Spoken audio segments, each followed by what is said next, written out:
My dear students, dear friends, and dear brothers and sisters, once again I welcome to all of you in Dr. Yash Chandra online classes for education. मेरे प्रिय विद्यार्थियों, प्यारे भाई और बहनों, प्यारे साथियों, प्यारे मित्रों, मैं एक बार फिर से आप सभी लोगों का doctor Yash Chandra online classes for education में बहुत बहुत स्वागत करता हूं। आप सभी लोगों का हार्दिक स्वागत है, हार्दिक अभिनंदन है। Dear students and dear friends, प्रिय विद्यार्थियों, लास्ट क्लास से में हम सभी लोगों ने मेजर्स ऑफ वेरिएबिलिटी के अंतर्गत जो एक मेजर्स है, the simplest one that is known as range, जिसको हम लोग प्रसार कहते हैं, तो उस प्रसार या परास या रेंज के बारे में हम सभी लोगों ने पिछली कक्षा में चर्चा किया था। उसी सीरीज को आगे बढ़ाते हुए आज हम सभी लोग इस वीडियो के अंतर्गत मेजर्स ऑफ वेरिएबिलिटी अर्थात विचलनशीलता के मान के अंतर्गत क्वार्टाइल डेविएशन, जिसको हम लोग चतुर्थक विचलन या चतुर्थांक विचलन या चतुर्थांश विचलन कहते हैं, इसके बारे में चर्चा करेंगे। हम लोग देखेंगे कि what is the meaning and definition of quartile deviation, that is चतुर्थांक विचलन किसे कहते हैं, उसका अर्थ क्या होता है, उसकी परिभाषा क्या होती है, और उसके बाद we will discuss about the process of calculation of quartile deviation for ungrouped data, अर्थात अनग्रुप्ड डेटा या अवर्गीकृत आंकड़ों के लिए हम लोग चतुर्थांक विचलन की गणना कैसे करेंगे, इसके बारे में हम सभी लोग आज की क्लास में इस वीडियो के अंतर्गत चर्चा करेंगे। तो चलो दोस्तों, आज की क्लास को हम सभी लोग स्टार्ट करते हैं।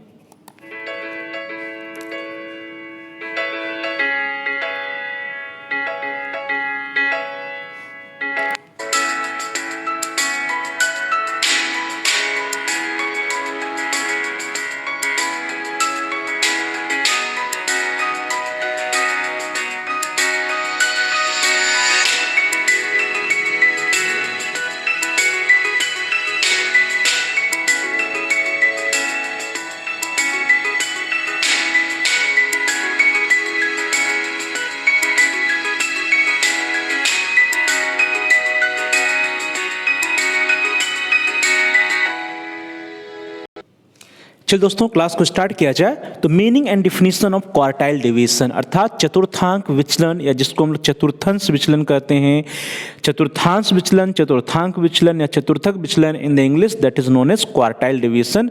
तो इसका अर्थ क्या होता है, इसकी मीनिंग क्या होती है, इसके बारे में हम सभी लोग चर्चा करेंगे। तो प्यारे भाई और बहनों और प्रिय विद्यार्थियों, जैसा कि हम सभी लोग जानते हैं कि मेजर्स ऑफ वेरिएबिलिटी के अंतर्गत हम सभी लोग लास्ट क्लास में जो फर्स्ट मेजर है दैट इज रेंज, जिसको हम लोग रेंज कहते हैं या प्रसार कहते हैं, इसके बारे में हम सभी लोगों ने चर्चा कर लिया है। और आज जो हम लोग चर्चा करने जा रहे हैं क्वार्टाइल डेविएशन, इसको कहते हैं कि it is the second measure of measures of variability, अर्थात मेजर्स ऑफ वेरिएबिलिटी का दूसरा जो है मान होता है, माप होता है। तो विचलनशीलता क्या है, दूसरा गुणांक है चतुर्थांक विचलन का। तो चतुर्थांक विचलन का जो दूसरा माप है, दूसरा गुणांक को क्या है, विचलनशीलता का चतुर्थांक विचलन है। ध्यान दीजिए, विचलनशीलता अर्थात मेजर्स ऑफ डेविएशन जो है, विचलनशीलता के जो मान है, इन विचलनशीलता के मान का जो सेकेंड मेजर है वो क्या है, चतुर्थांक विचलन है। तो फर्स्ट मेजर क्या हो गया, रेंज या प्रसार, जिसकी हम लोग चर्चा कर चुके हैं। सेकेंड मेजर क्या है, विचलनशीलता का या मेजर्स ऑफ वेरिएशन का, विचलनशीलता का दूसरा मान जो है, दूसरा गुणांक जो है, उसको हम लोग चतुर्थांक विचलन या क्वार्टाइल डेविएशन कहते हैं। और इसी को अर्धांतक चतुर्थांक प्रसार या सेमी इंटर क्वार्टाइल रेंज भी कहा जाता है। ध्यान दीजिए, यहां पर रेंज शब्द जुड़ा हुआ है या प्रसार शब्द जुड़ा हुआ है, तो इसको क्या कहते हैं, इसी को जिसको हम लोग क्वार्टाइल डेविएशन कह रहे हैं, चतुर्थांक विचलन कह रहे हैं, इसी का नाम है अर्धांतर चतुर्थांक प्रसार या सेमी इंटर क्वार्टाइल रेंज। तो इसका जो नाम है, आप नाम स्क्रीन पर देख भी रहे होंगे, नाम है अर्धांतक चतुर्थांक प्रसार। तो कहीं ना कहीं जो क्वार्टाइल डेविएशन है या चतुर्थांक विचलन है, क्या है, एक प्रकार का प्रसार ही है। कैसा प्रसार है, यहाँ पे देखिए, अर्धांतर चतुर्थांक प्रसार है, that is semi inter quartile range है। रेंज तो है लेकिन किस प्रकार का है, सेमी इंटर क्वार्टाइल रेंज है। तो इसके बारे में हम लोग ये जो है, ये जो पॉइंट है, ये ज़्यादा क्लियर हो जाएगा जब हम लोग अपनी चर्चा को आगे बढ़ाएंगे। तो सबसे पहले हम लोग देखेंगे कि क्वार्टाइल्स क्या होता है, चतुर्थांश क्या होता है, चतुर्थांक क्या होता है, इसको हम लोग समझ लेते हैं कि हम लोग चतुर्थांक किसे कहते हैं। तो प्रिय विद्यार्थियों, जो चतुर्थांक होता है या जो चतुर्थांश होता है, जिसके हम लोग इंग्लिश में क्वार्टाइल्स कहते हैं, तो चतुर्थांश किसी वितरण के उन बिंदुओं के मान हैं जो आवृत्तियों को 4 बराबर भागों में बांटते हैं। ध्यान दीजिए कि जो हमारी फ्रीक्वेंसीज है, इस फ्रीक्वेंसीज को जब जो 4 बराबर भागों में बांटने वाले जो भी मान होते हैं, इसी को हम लोग चतुर्थांक कहते हैं। 1 2 3 4 इस तरह से 4 बराबर भागों में बांटने वाले जो भी हमारे मान होते हैं, इन्हीं मानों को हम लोग क्या कहते हैं, चतुर्थांश कहते हैं, क्वार्टाइल्स कहते हैं। तो क्वार्टाइल्स क्या है विद्यार्थियों? चतुर्थांश किसी वितरण के उन बिंदुओं को कहते हैं, उन पॉइंट्स को कहते हैं, उन बिंदुओं के मान को कहते हैं जो आवृत्तियों को 4 बराबर भागों में बांटते हैं। Quartiles are the values of those points in a distribution which divide the frequencies into equal 4 parts. तो मैंने आपको बताया भी कि यदि हमारे पास कोई फ्रीक्वेंसीज है, उस फ्रीक्वेंसी को 4 बराबर भागों में बांटने वाले जो पॉइंट्स होंगे, जो बिंदु होंगे, उस बिंदु के जो मान होंगे, इसी मान को हम सभी लोग क्या कहेंगे, चतुर्थांश या क्वार्टाइल्स या चतुर्थांक कहते हैं। चलिए आगे बढ़ते हैं, और भी क्लियर हो जाएगा प्रिय विद्यार्थियों जब हम लोग आगे चर्चा करेंगे इसके बारे में। तो यहाँ पे जब किसी समूह के सभी प्राप्तांकों को 4 बराबर भागों में विभाजित किया जाता है, तो प्रत्येक भाग को चतुर्थांश या क्वार्टाइल्स कहा जाता है। ध्यान दीजिए कि यहाँ पे जो समूह है, जो ग्रुप है, उस ग्रुप को कहा जा रहा है कि यह सभी प्राप्तांकों को 4 बराबर भागों में, अर्थात ये मान लीजिए कि आपका एक समूह है या प्राप्तांकों का समूह है, स्कोर्स का जो है ग्रुप है, तो इसको हम क्या करें कि 4 बराबर भागों में डिवाइड कर दें। तो 4 बराबर भागों में डिवाइड करने पर प्रत्येक भाग को हम क्वार्टाइल्स कहेंगे, 1 क्वार्टाइल, 2 क्वार्टाइल, 3 क्वार्टाइल और 4 क्वार्टाइल। तो 4 क्वार्टाइल इस तरह से हो जाते हैं। तो जब किसी समूह के सभी प्राप्तांकों को, टोटल जितने भी स्कोर्स होते हैं, उनको 4 बराबर भागों में विभाजित किया जाता है, तो प्रत्येक भाग को हम चतुर्थांश कह सकते हैं, क्वार्टाइल्स कह सकते हैं, इसको हम Q1 कह सकते हैं, Q2 कह सकते हैं, Q3 और Q4। इस तरह से 4 चतुर्थांश जो है इस एग्जाम्पल में, इस उदाहरण में हम लोग कह सकते हैं। तो कहने का अभिप्राय क्या है कि जब किसी समूह के प्राप्तांकों को हम 4 बराबर भागों में डिवाइड करते हैं, बांटते हैं, विभाजित करते हैं, तो प्रत्येक भाग को हम एक क्वार्टाइल या चतुर्थांश कहते हैं। और इसको हम लोग डिनोट जब करते हैं तो इसको हम लोग Q1, Q2 और Q3 से कहते हैं। Q1 मीन्स प्रथम चतुर्थांक, Q2 मीन्स द्वितीय चतुर्थांक और Q3 मीन्स तृतीय चतुर्थांक। इस तरह से हम लोग चतुर्थांश या क्वार्टाइल्स Q1, Q2, Q3 संकेताक्षर के द्वारा प्रदर्शित करते हैं, दिखाने का हम लोग प्रयास करते हैं। अब हम आपको जल्दी से बता देते हैं कि Q1 क्या है, Q2 क्या है, Q3 क्या है। इसके बारे में जल्दी से चर्चा कर लिया जाए प्रिय विद्यार्थियों। तो Q1 से अभिप्राय है फर्स्ट क्वार्टाइल। ध्यान दीजिए Q1 क्या है, फर्स्ट क्वार्टाइल है, इसको हम लोग प्रथम चतुर्थांश भी कहते हैं। तो प्रथम चतुर्थांश या फर्स्ट क्वार्टाइल, जिसको हम लोग Q1 से दिखा रहे हैं, ये क्या होता है कि निचली आधी आवृत्तियों, that is lower half frequencies को 2 बराबर भागों में विभाजित करता है Q1। ध्यान दीजिए, कह रहा है कि यदि मान लीजिए कि हमारे पास टोटल जो फ्रीक्वेंसीज है, इस टोटल फ्रीक्वेंसीज को इसकी नीचे वाली आधी मीन्स लोअर जो है हाफ, लोअर हाफ ये हो गया 50%, ये अपर हाफ हो गया ये 50%। तो ये एबव नहीं बल्कि बिलो की बात कर रहा है। लोअर हाफ निचले आधी आवृत्तियों को 2 बराबर भागों में जो विभाजित करता है, अर्थात ये 50% का दो भाग डिवाइड कर देंगे, 2 पार्ट्स में डिवाइड करेंगे तो क्या हो जाएगा 25% और 25%। तो कहने का अभिप्राय है कि निचले आधी आवृत्तियों को 2 बराबर भागों में विभाजित करने वाला जो मान होता है उसे हम लोग फर्स्ट क्वार्टाइल कहते हैं। और इसके नीचे जो है 1/4 अर्थात चौथाई भाग होता है, या जिसको हम लोग साधारण शब्दों में कहेंगे तो 25% आवृत्तियां जो है इसके नीचे होती हैं। तो प्रिय विद्यार्थियों, प्रथम चतुर्थांश क्या है? प्रथम चतुर्थांश का मान या फर्स्ट क्वार्टाइल जो होता है, जिसको हम लोग Q1 कहते हैं, ये निचली आधी आवृत्तियों that is lower half frequencies को 2 बराबर भागों में विभाजित करता है। और इसके नीचे 1/4 या 25% फ्रीक्वेंसीज होती हैं, 25% फ्रीक्वेंसीज होती हैं या 25% आवृत्तियां होती हैं। आप जो नीचे आपकी स्क्रीन पर जो चित्र दिख रहा है प्रिय विद्यार्थियों, इससे पूरी तरह से स्पष्ट हो जाएगा कि फर्स्ट क्वार्टाइल Q1 क्या है। Q1 क्या है? Q1 वह मान है या वह पॉइंट है जिसके नीचे क्या है 25% स्कोर्स होते हैं, 25% छात्र, 25% प्राप्तांक होते हैं। और कौन से होते हैं? नीचे वाले, अर्थात बिलो 25% जो होता है, बिलो 25% स्कोर्स Q1 के नीचे होता है। तो Q1 बताता है कि इसके नीचे कितने आवृत्तियां हैं, लोअर 25% फ्रीक्वेंसी जो है Q1 के नीचे होती हैं। इसी तरह जब हम लोग Q2 की बात करते हैं प्रिय विद्यार्थियों, तो Q2 या सेकंड क्वार्टाइल जिसे हम लोग कह सकते हैं, द्वितीय चतुर्थांश मान कह सकते हैं, तो द्वितीय चतुर्थांश मान दी हुई आवृत्तियों को 2 बराबर भागों में विभाजित करता है और यही काम प्रिय विद्यार्थियों मीडियन करता था। ध्यान दीजिए, जब हमने आपको मीडियन के बारे में बताया था, मीडियन के बारे में पढ़ा था, तो हमने कहा था कि मीडियन क्या है? मीडियन वह बिंदु है जो पूरे प्राप्तांक को 2 बराबर भागों में विभाजित करता है। मीडियन वह बिंदु होता है जिसके ऊपर 50% और जिसके नीचे 50% स्कोर्स होते हैं। तो यहां पे कहा जा रहा है कि जो Q2 है वो Q2 कुछ नहीं बल्कि मीडियन के इक्विवेलेंट होता है। जो मीडियन होता है वही सेकंड क्वार्टाइल या द्वितीय चतुर्थांश मान होता है। अर्थात सेकंड क्वार्टाइल जो है यह भी क्या करता है? पूरे स्कोर को 2 बराबर भागों में विभाजित करता है। वह एक ऐसा बिंदु होता है जिसके ऊपर और जिसके नीचे 50-50% जो है स्कोर्स या 50-50% मार्क्स या 50-50% डेटा होते हैं। प्रिय विद्यार्थियों, इस तरह से सेकंड क्वार्टाइल जो है दी हुई आवृत्तियों को 2 बराबर भागों में विभाजित करता है और यह वही काम करता है या it is an equivalent to median. यह मीडियन के इक्वेलेंट होता है, मध्यांक के बराबर होता है, मध्यांक वाला ही कार्य करता है। इसीलिए चतुर्थांक जो सेकंड क्वार्टाइल्स होता है, द्वितीय चतुर्थांश मान जिसको हम लोग Q2 कहते हैं, तथा मध्यांक दोनों एक ही बिंदु पर होते हैं क्योंकि इसके नीचे आधी अर्थात 50% आवृत्तियां होती हैं। ध्यान दीजिए प्रिय विद्यार्थियों, जो मध्यांक होता है, हमने आपको पहले भी बताया था कि मध्यांक क्या होता है? मध्यांक वह बिंदु होता है, वह पॉइंट्स होता है जिसके नीचे 50% और जिसके ऊपर 50% स्कोर होते हैं। तो वही काम आपका Q2 कर रहा है। Q2 और मीडियन जो है दोनों क्या है? समान है। Q2 भी एक ऐसा पॉइंट है, एक ऐसा बिंदु है जिसके नीचे 50% और जिसके ऊपर 50% मार्क्स होते हैं। तो फिर विद्यार्थी इस तरह से Q2 is equivalent to median, या Q2 जहां पर होता है, जिस बिंदु पर होता है उसी बिंदु पर मीडियन भी होता है और दोनों का कार्य क्या होता है?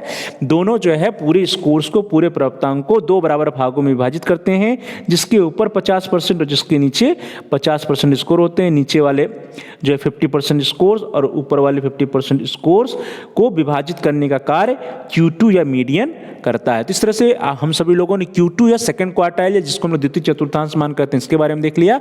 और इसी तरह प्रिय विद्यार्थियों, थर्ड क्वार्टाइल या तृतीय चतुर्थांश मान भी होता है, उसको देख लेते हैं जल्दी से कि थर्ड क्वार्टाइल क्या है। तो थर्ड क्वार्टाइल या तृतीय चतुर्थांश मान जो होता है, जिसको हम लोग Q3 कहते हैं, यह ऊपर की आधी आवृत्तियों को 2 बराबर भागों में विभाजित करता है और इसके नीचे 3/4 अर्थात 75% आवृत्तियां होती हैं। ध्यान दीजिए प्रिय विद्यार्थियों कि जैसा हम लोगों ने Q1 देखा था, तो Q1 क्या किया था?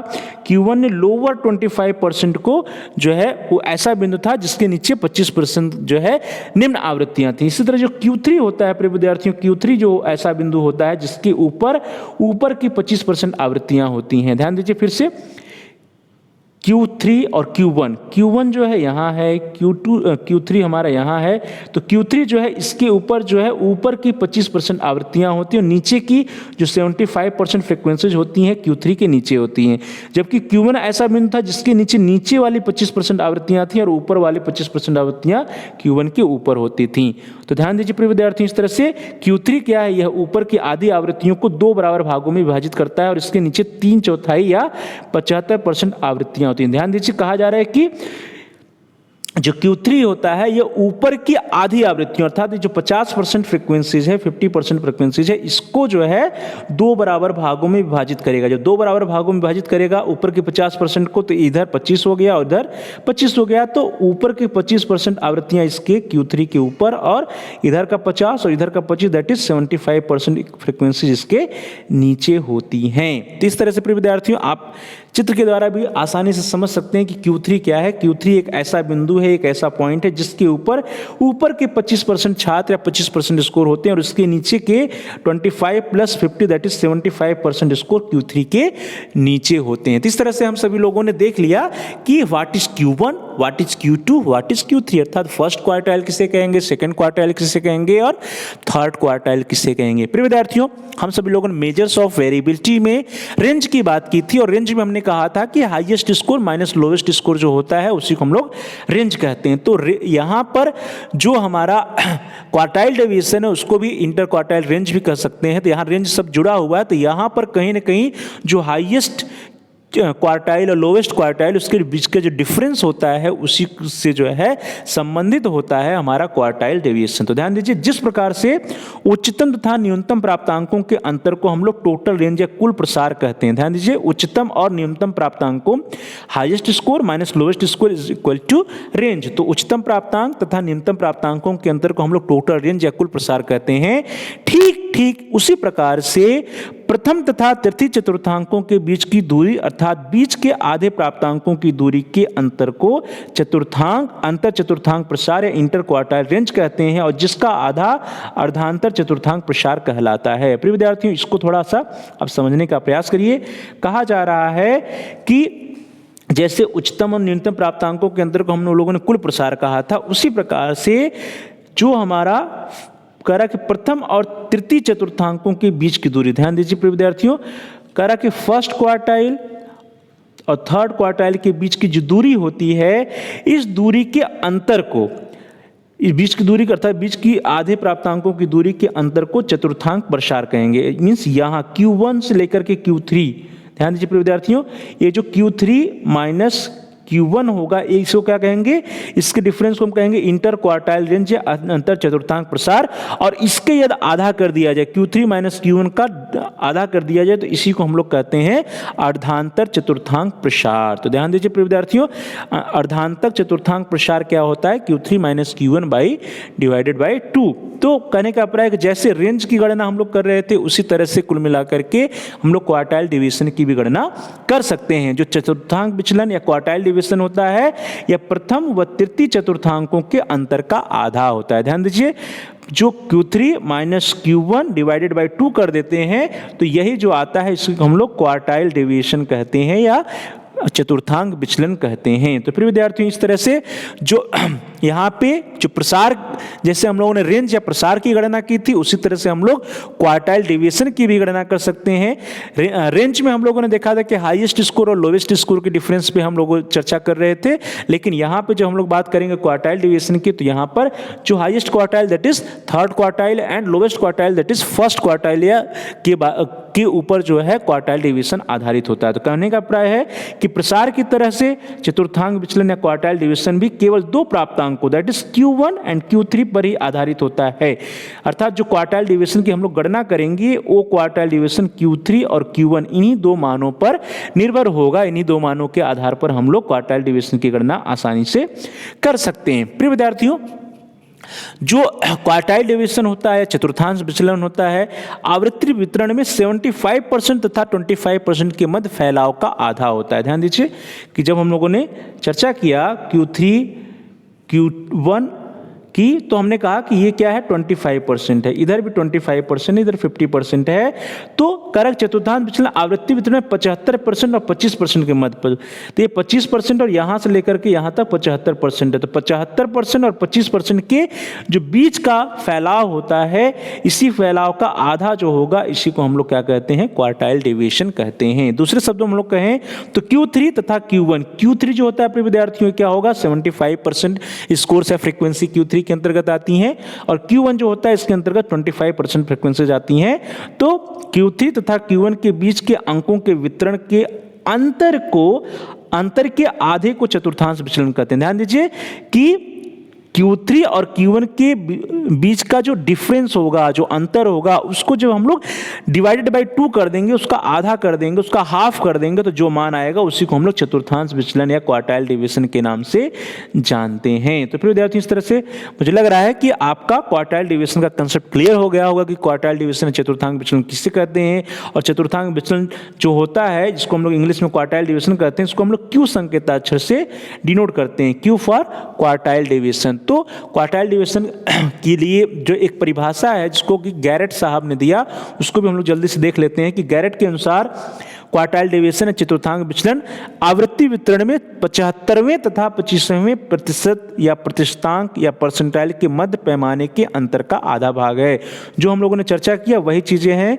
गैरेट जी के अनुसार भी जो 75 परसेंटाइल होता है, 25 परसेंटाइल होता है, उसके बीच का जो डिफरेंस है, उस डिफरेंस को जब हम हाफ कर देंगे, डिवाइड कर देंगे, तो जो मान आएगा उसी मान को हम लोग क्या कहेंगे, क्वार्टाइल डेविएशन कहेंगे। प्रिय विद्यार्थी, इंग्लिश में है, according to Henry E Garrett's, the quartile deviation और Q is 1/2 of the scale distance between 75 and 25 percentile in a frequency distribution. ध्यान दीजिए कि फ्रीक्वेंसी डिस्ट्रीब्यूशन में जो 25 परसेंटाइल होगा और जो 75 परसेंटाइल होगा, इसके बीच का जो डिफरेंस होगा, इस डिफरेंस को जब हम 2 से डिवाइड कर देंगे, इस डिफरेंस को हम जब आधा कर देंगे, तो यही मान क्या कहलाता है?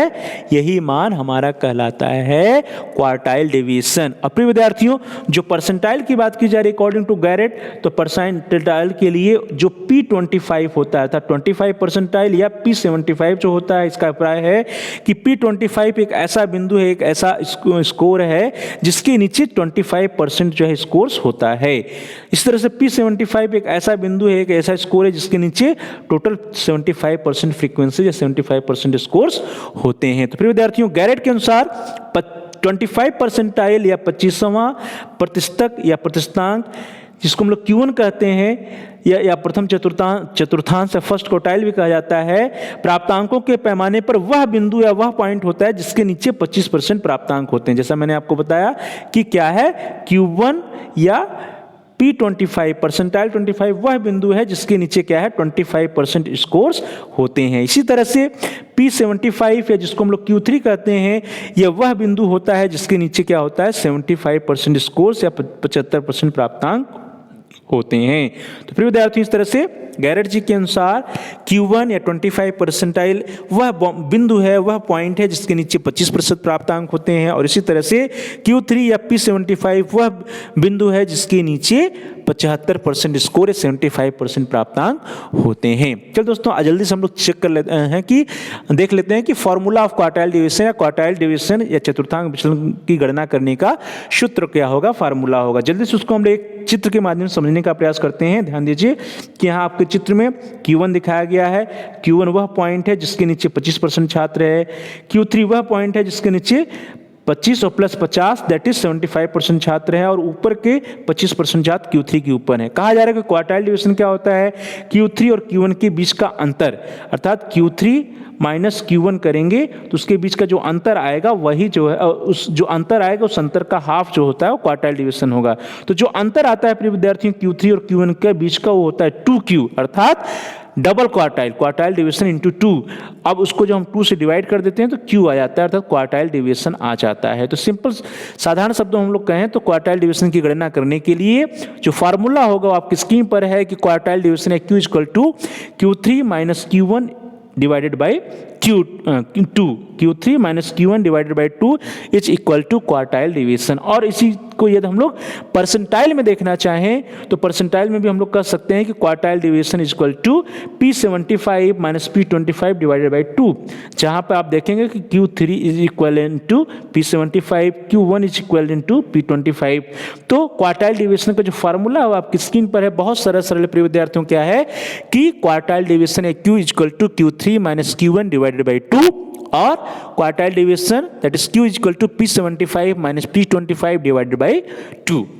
चलो दोस्तों, अब हम लोग जल्दी से चर्चा कर लेते हैं कि how we can calculate the quartile division for ungrouped data. Ungrouped data या अवर्गीकृत आंकड़ों के लिए हम लोग चतुर्थांक विचलन की गणना कैसे करेंगे। तो प्रिय विद्यार्थियों, हम लोगों ने कहा था कि जो अनग्रुप्ड डेटा होता है या अवर्गीकृत आंकड़े होते हैं, वह ऐसे आंकड़े होते हैं जहां पे जो डेटा होता है, जो स्कोर्स होते हैं कम होते हैं, और भी जो है कुछ समूहों में सजाए नहीं गए होते हैं, कुछ वर्गों में सजाए नहीं गए होते हैं। तो ऐसे डेटा को या ऐसे आंकड़ों को हम लोग अवर्गीकृत आंकड़े कहते हैं, और यहाँ पे जो डेटा होता है छोटा होता है। तो सबसे पहले हम क्या करेंगे कि जब हमें अनग्रुप्ड डेटा या अवर्गीकृत आंकड़ों के लिए क्वार्टाइल डिवीजन की गणना करनी होगी, सबसे पहले first of all we will arrange the whole scores in an ascending order, अर्थात जितने भी आंकड़े होंगे, जितने भी प्राप्तांक होंगे, उन सभी प्राप्तांकों को हम क्या करेंगे, आरोही क्रम में असेंडिंग ऑर्डर में अरेंज करते हैं। तो सबसे पहला काम होगा arranging all the scores in ascending order, अर्थात सर्वप्रथम आंकड़ों को आरोही क्रम में व्यवस्थित किया जाएगा। और उसके उपरांत प्रिय विद्यार्थियों, जो फर्स्ट क्वार्टाइल और third quartile that is Q1 और Q3 की हम सभी लोग गणना करेंगे।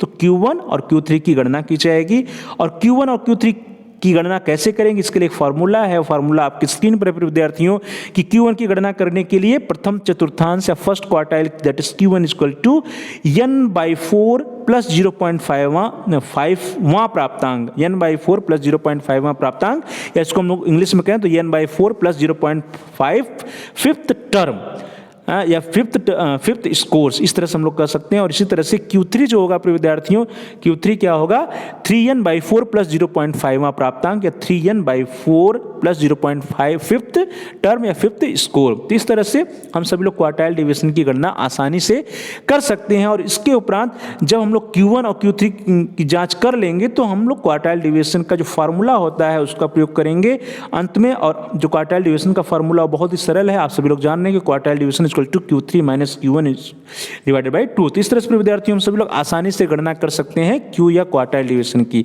तो सबसे पहले हमें क्या करना है कि टोटल स्कोर्स को असेंडिंग ऑर्डर में अरेंज कर देना है, आरोही क्रम में व्यवस्थित करना है। फिर Q1 और Q3 की गणना कर लेनी है। Q1 निकालने का फार्मूला है n/4 प्लस 0.5वां प्राप्तांक, Q3 का 3n/4 प्लस 0.5वां प्राप्तांक, और अंत में जब Q1 और Q3 आ जाएगा तो क्वार्टाइल डिवीजन का फार्मूला यूज करेंगे Q equal to Q3 minus Q1 divided by 2। जल्दी से हम लोग एक एग्जाम्पल देखते हैं, उदाहरण देखते हैं, उसके द्वारा इसको स्पष्ट करने का प्रयास करते हैं प्रिय विद्यार्थियों। एग्जाम्पल के लिए आपकी स्क्रीन पर एक प्रश्न है कि दिए गए प्राप्तांकों का चतुर्थांक विचलन ज्ञात कीजिए। तो उसके लिए स्कोर्स दिया हुआ है 29, 18, 15, 10, 24, 19, 12, 7, 14, 9, 35, 27, 13, 3 एंड 25। ये प्रश्न है और इसको हमें सॉल्व करना है। तो हम कैसे इसको सॉल्व करेंगे, कैसे इसका हल निकालेंगे विद्यार्थियों। सबसे पहले तो जो हमारे स्कोर्स होंगे जो कि क्वेश्चन में प्रश्न दिया हुआ उसको हम लोग देख लेंगे। तो ये क्वेश्चन, ये प्राप्तांक आपकी स्क्रीन पर, इसको सबसे पहले हम काउंट करके n की गणना करेंगे कि n क्या है। तो 1 2 3 4 5 6 7 8 9 10 11 12 13 14 15 n इक्वल टू 15। तो सबसे पहले हमारा n आ गया। n इक्वल टू क्या हो गया विद्यार्थियों, n की गणना हम लोगों ने कर लिया, n आ गया 15, अर्थात टोटल जो है प्राप्तांकों की संख्या है वो है 15। अब हम क्या करेंगे, पूरे स्कोर्स को, पूरे जो भी प्राप्तांक हैं, प्राप्तांकों को हम आरोही क्रम में अरेंज करेंगे या असेंडिंग ऑर्डर में अरेंज करेंगे। जल्दी से कर लीजिए प्रिय विद्यार्थियों। क्या होगा, सबसे कम जो स्कोर्स है वो क्या है आपकी स्क्रीन पर 3 है। फिर उसके बाद क्या है, आप 7 देखिए। फिर उसके बाद क्या है प्रिय विद्यार्थियों आपकी स्क्रीन पर, जल्दी से बताइए, 9 होगा। फिर क्या होगा, इसके बाद 10 होगा। 10 के बाद क्या होगा प्रिय विद्यार्थियों, ध्यान दीजिए, क्या होगा, 12 होगा। फिर क्या होगा, 12 के बाद स्क्रीन पर दिख रहा है 13 होगा। 13 के बाद क्या होगा, 14 होगा प्रिय विद्यार्थियों। उसके बाद 14 के बाद 15 होगा, और 15 के बाद जो होगा वो क्या होगा, जल्दी से देखिए 18 होगा। 18 के बाद क्या होगा, 19 होगा। 19 के बाद 24 होगा। 24 के बाद 25 होगा। फिर 27 होगा। फिर 29 और लास्ट में 35 होगा। तो इस तरह से हमारे जो सारे स्कोर्स हैं उसको हम लोग क्या करेंगे, असेंडिंग ऑर्डर में या आरोही क्रम में व्यवस्थित कर लेंगे जो आपकी स्क्रीन पर है। और इसके बाद हम लोग क्या करेंगे, सबसे पहले Q1 और Q3 की गणना करेंगे। तो Q1 की गणना करने के लिए जो फार्मूला है वो आप सभी लोग जान रहे हैं कि Q1 equal to n/4 plus 0.5वां प्राप्तांक। तो प्रिय विद्यार्थियों यहाँ पे n क्या है, 15 है। तो जल्दी से इसका मान रख दीजिए, n हो जाएगा 15/4 प्लस 0.5वां प्राप्तांक। तो जल्दी से इसको आप सॉल्व करिए। क्या आएगा प्रिय विद्यार्थियों, n की जगह 15/4 प्लस 0.5 प्राप्तांक, और इसको हम लोग सॉल्व करेंगे 4 3 12। तो आएगा हमारा 3.75 प्लस 0.5 प्राप्तांक, और 3.75 में 0.5 जोड़ दीजिएगा तो आ जाएगा 4.25वां प्राप्तांक। अब यहाँ पे ध्यान देने वाली बात है विद्यार्थियों कि 4.25वां प्राप्तांक क्या होगा, 4 तो हो गया चौथा प्राप्तांक, 1 2 3 4 मीन्स 10, ये हो गया चौथा प्राप्तांक। और 0.25 के लिए हम क्या करेंगे, 0.25 विदिन ब्रैकेट फिफ्थ प्राप्तांक माइनस फोर्थ प्राप्तांक। इस तरह से हम लोग क्या करेंगे, 0.25वां प्राप्तांक निकाल लेंगे। तो इसका जल्दी से देखिए कि Q1 equal to fourth score that is चौथा प्राप्तांक प्लस 0.25 विदिन ब्रैकेट पांचवा प्राप्तांक तथा चौथे प्राप्तांक का अंतर that is difference between fifth score and fourth score. तो इसको जल्दी से गणना कर लीजिए आप सभी लोग प्रिय विद्यार्थियों। क्या आएगा, Q1 इक्वल टू 4.25वां प्राप्तांक है। तो जहां Q1 इक्वल टू फोर्थ प्राप्तांक plus 0.25 with in bracket fifth प्राप्तांक तथा फोर्थ प्राप्तांक का डिफरेंस या अंतर। तो डिफरेंस क्या आएगा विद्यार्थियों, चूंकि यहाँ पे ध्यान दीजिए आप, जो चौथा प्राप्तांक 10 है और पांचवा है वो 12 है, तो 12 और 10 का डिफरेंस क्या होगा, 12 माइनस 10 दैट इज 2 आ जाएगा। तो इस तरह से Q1 इक्वल टू 10 प्लस 0.5 और लास्ट में Q1 या फर्स्ट क्वार्टाइल का मान हमारा आ गया, जिसकी हम लोगों ने गणना कर दी, दैट इज 10.5। तो Q1 का मान आ गया 10.5। इसी तरह से हम सभी लोगों को Q3 की भी गणना करनी है। तो Q3 के लिए हमारे पास जो स्कोर्स हैं वो असेंडिंग ऑर्डर में है। Q3 का फॉर्मूला होता है 3n/4 प्लस 0.5वां प्राप्तांक, 3n/4 प्लस 0.5 टर्म या स्कोर्स। तो जल्दी से आप n, चूंकि यहाँ पे 15 है तो 3 इंटू 15 हो जाएगा, 3 इंटू 15 डिवाइडेड बाई 4 प्लस 0.5। इसको सॉल्व करेंगे तो 15 45 भाग देंगे तो 11.25 प्लस 0.5वां प्राप्तांक आ जाएगा प्रिय विद्यार्थियों। और इसको भी सॉल्व किया जाएगा तो आ जाएगा 11.75वां प्राप्तांक। तो क्या होगा 11.75 प्राप्तांक कि 11 प्राप्तांक कौन सा, 1 2 3 4 5 6 7 8 9 10 11, ये जो हमारा आ रहा है 11 प्राप्तांक प्रिय विद्यार्थियों क्या है, 24 है।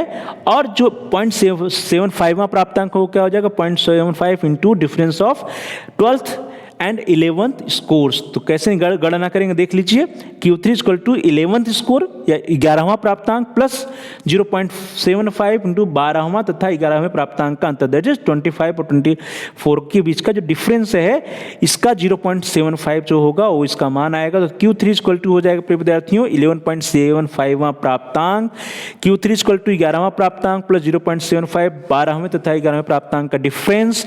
और इसकी गणना हम लोग करेंगे तो 24 प्लस 0.75 और 25 माइनस 24, ये कहां से आया, चूंकि 12वां प्राप्तांक है 25 और 11वां प्राप्तांक है 24, तो 25 माइनस 24 हो गया और इसका मान 1 आएगा, तो ये क्या हो जाएगा 0.75 हो जाएगा। तो Q3 इक्वल टू 24 प्लस 0.75 और लास्ट में हमारा Q3 का मान आ गया 24.75। बहुत ही आसानी से हम लोगों ने Q3 या थर्ड क्वार्टाइल की भी गणना कर ली। फिर विद्यार्थियों अब हमारे पास सब कुछ है, n है, Q1 है, Q3 है, तो हम आसानी से क्वार्टाइल डेविएशन की गणना कर सकते हैं। Q1 का मान है 10.5, Q3 का मान है 24.75। तो इसलिए क्वार्टाइल डेविएशन का फॉर्मूला होता है Q equal to Q3 minus Q1 divided by 2। Q3 का वैल्यू रख दीजिए 24.75, Q1 का वैल्यू रखिए 10.5 डिवाइडेड बाई 2 कर दीजिए। तो जल्दी से आसानी से आप सॉल्व कर लीजिए, वेरी गुड। क्या होगा प्रिय विद्यार्थियों, 24.75 माइनस 10.5 करेंगे तो आ जाएगा 14.25 डिवाइडेड बाई 2। और इस तरह से क्वार्टाइल डेविएशन का जो हमारा मान आएगा, चतुर्थांक विचलन जो आएगा प्रिय विद्यार्थियों आ जाएगा 7.125 और यही हमारा आंसर होगा, यही हमारा उत्तर होगा। तो इस तरह से हम सभी लोगों ने जो है क्वार्टाइल डेविएशन की गणना कैसे करेंगे इसके बारे में देख लिया, प्रोसीजर क्या होगा। और इस तरह से प्रिय विद्यार्थियों आज की क्लास में हम सभी लोगों ने देखा कि what is the definition and what is the meaning of quartile deviation, था चतुर्थांक विचलन है जिसको हम लोग चतुर्थक या चतुर्थांश विचलन कहते हैं, इसका अर्थ क्या होता है, इसका मीनिंग क्या होता है। और हम लोगों ने देखा Q1 क्या है, Q2 क्या है, Q3 क्या है, Q2 जो है वो मीडियन की इक्विवेलेंट क्यों माना जाता है, इसके बारे में हम लोगों ने चर्चा किया, उसको डिफाइन करने का भी प्रयास किया ग्राफ के माध्यम से भी हम लोगों ने समझने का प्रयास किया। और अंत में हम सभी लोग how we can calculate the quartile deviation for ungrouped data, अवर्गीकृत आंकड़ों के लिए चतुर्थांक विचलन की गणना कैसे करेंगे, इसके बारे में भी हम सभी लोगों ने चर्चा किया। उसके फार्मूले को देखा कि Q1 को कैसे निकालेंगे, Q3 कैसे निकालेंगे और लास्ट में Q कैसे निकालेंगे। तो इस तरह से मुझे पूरी उम्मीद है कि आप सभी लोगों ने सीख लिया होगा कि क्वार्टाइल डेविएशन क्या है और क्वार्टाइल डेविएशन की गणना अनग्रुप्ड डेटा के लिए कैसे कर सकते हैं। प्रिय विद्यार्थियों और प्यारे भाई बहनों, प्यारे साथियों, आप सभी लोगों के एक्सरसाइज के लिए, अभ्यास के लिए आपको कुछ होमवर्क दिया जा रहा है, गृह कार्य दिया जा रहा है। इसका जो भी आपका आंसर आए उसको आप कमेंट्स के द्वारा हम तक पहुंचा सकते हैं, आप कमेंट्स द्वारा अपने आंसर्स को दे सकते हैं।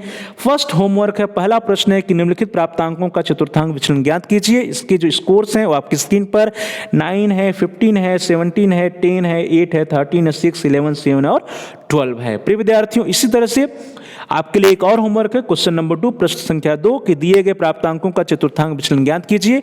और इसके लिए भी स्कोर्स जो हैं वो आपके स्क्रीन पर 5, 8, 18, 16, 12, 9, 6, 11, 7, 15, 20 और 12 है। तो ये 2 प्रश्न है प्रिय विद्यार्थी, इन 2 प्रश्नों को जब आप कर लीजिएगा तो आपका जो अनग्रुप्ड डेटा के लिए क्वार्टाइल डेविएशन निकालने का जो तरीका है, जो प्रोसेस है, वो एकदम क्लियर हो जाएगा और आपको फार्मूला भी याद हो जाएगा। तो प्यारे भाई बहनों, प्रिय विद्यार्थियों, प्रिय साथियों, आप सभी लोगों का बहुत बहुत धन्यवाद। Thanks for watching, thanks to all of you.